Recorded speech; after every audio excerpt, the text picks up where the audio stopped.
actions that silence citizens, suppress dissent, and erode the very rights that governments are meant to protect.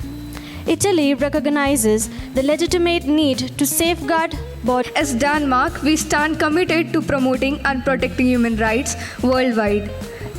The UNHRC plays a crucial role in addressing human rights violations, including those committed under pretext of national security. The Kingdom of Council, with a deep sense of responsibility to uphold the principles of human dignity, equality, and justice, the very values upon which my nation was rebuilt after decades of struggle against apartheid. South Africa firmly believes that national security must never come at the cost of human rights. Of Nepal would like to set the agenda for the committee that state-sanctioned human rights violation committed in the name of national security. For the per speaker, total timing of 90 seconds. Delegates who are in favor of this motion, please raise your placards. Seeing the clear majority, the committee will now begin with a formal procedure, beginning with the GSS. Discrimination under the pretext of national security, it is the ordinary citizen who pays the highest price. As a nation that has experienced conflict and transition, Nepal understands both necessity of maintaining security and the danger of unchecked power. The end of our internal conflict in 2006 and our ongoing Luxembourg believes that national security must protect citizens, not select citizens. When counter-terrorism legislation enables detention without trial, surveillance without warrants, and force without accountability, we do not protect people, we silence them. Luxembourg proposes judicial oversight in all security operations. Honorable Chair, distinguished delegates, the delegation of Republic of Finland, located in Northern Europe and bordered by Sweden, Norway and Russia, believes in peace, equality and justice. Distinguished delegates, the delegate of Republic of Korea wishes to highlight the remarkable progress of our nation, a country that rose from ashes of war to become one of the world's leading democracies and economies.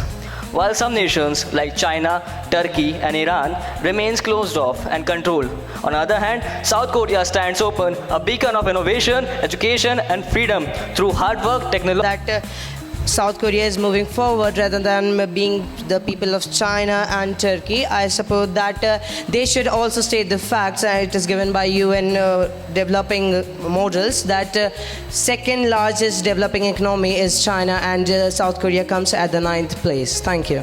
I understand, but what about the welfare of humans? Do they don't have choice to elect their peoples?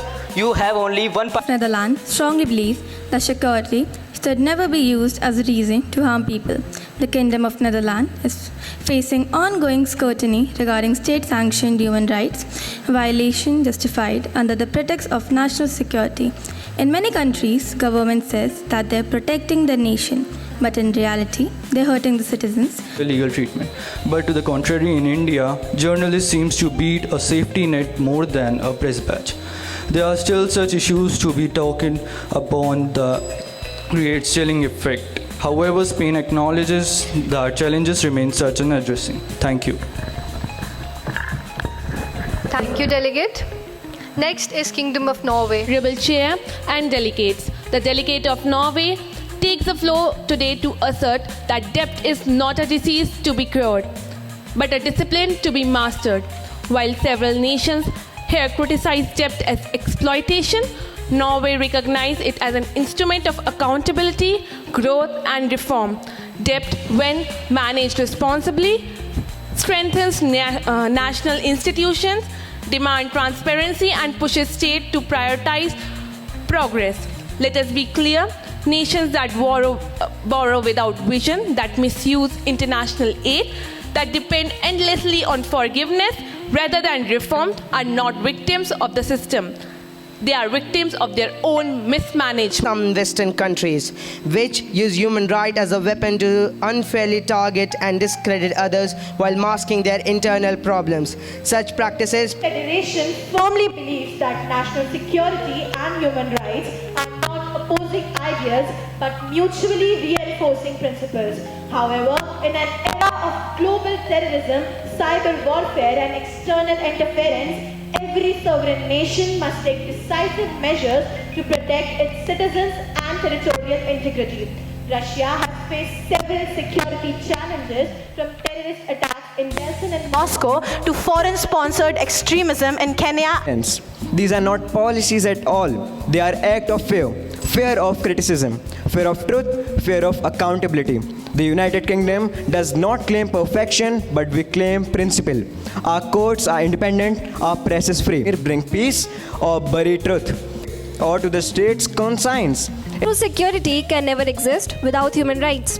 When the state begins to silence its own citizens in the name of protection, it forgets whom it was meant to protect in the first place. The UNHRC's 2023 report reveals that nearly 40% of human rights violations are committed globally under this very excuse. The United States of America acknowledges its own history and has taken concrete steps to reform. The Freedom Act of 2015 limited indiscriminate data collection, while the Civil Liberties Oversight Board ensures accountability in our security operations.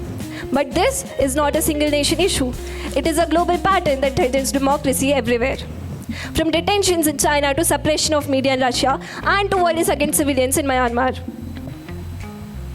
Thank you, Delegate. We now call upon, before we start off with the GSS, delegates, please note that on reaching a 60-second mark on your speech, there will be a single ring and a double ring on exhausting plea.